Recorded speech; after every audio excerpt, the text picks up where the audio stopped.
Today we are entering the coolest store on planet Earth, and I'm going to help you pick out the absolute best lures to get you started fishing and catching fish right away. Let's get into it.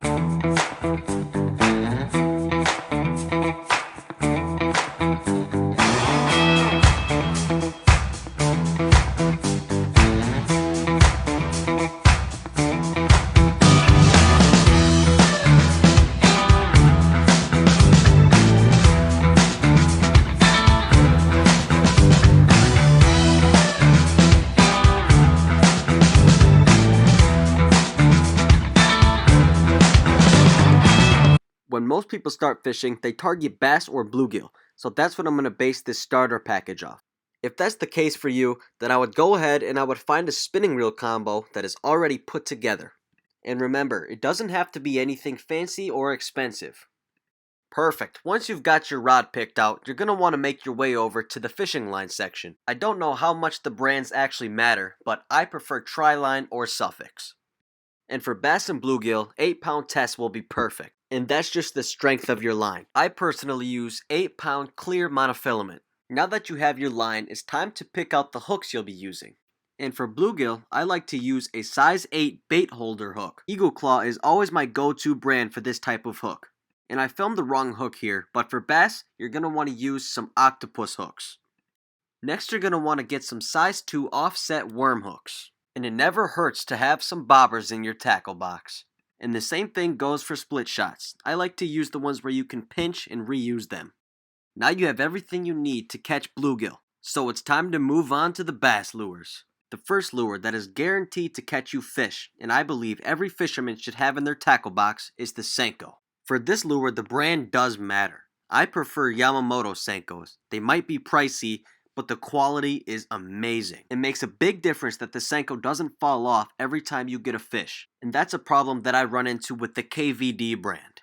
The two most effective ways to rig a Senko is one, this is called the Texas rig, and you rig this up with a offset worm hook. And the second option is called a wacky rig, which is my personal favorite, and what I recommend if you're a beginner because it is much easier to put on the hook, and I can't even begin to tell you how many fish I've caught with this rig. Now we start to get into some more exciting lures. The topwater frog is a fun and reliable lure to have in your tackle box. And I would get either a black or a green frog. Strike King and Spro are two of the best brands when it comes to topwater frogs. And I recommend cutting 1/2 inch off of the strings that are acting like its legs because that will make the action a lot more realistic. And I actually caught my personal best bass on a black topwater frog.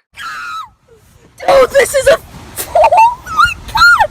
Oh my god! I knew I was gonna catch my PB tonight. I just knew it.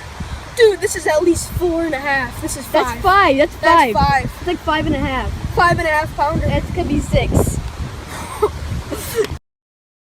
Guys, you don't know how much this is to me. I knew I was gonna catch my PB at some point in my life. I'm so happy for you, Cody. It's so heavy.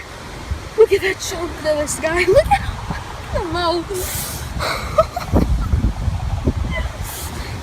Alright, let's take some pictures. I apologize for making you watch that, but these frogs do damage. The next lure that you're going to want to pick up is the Chatterbait. And you can't go wrong with chartreuse color. These baits are seriously effective, and they're great when fishing weedy areas. You can pull these things right through the weeds. And the blade that's attached to it creates an extra flash in the water, attracting fish from all directions. Now you're going to need a trailer for your Chatterbait. Some good options are these craws and these mooch minnows. Now the Chatterbait is trying to mimic bait fish, so personally I would go with the mooch minnows.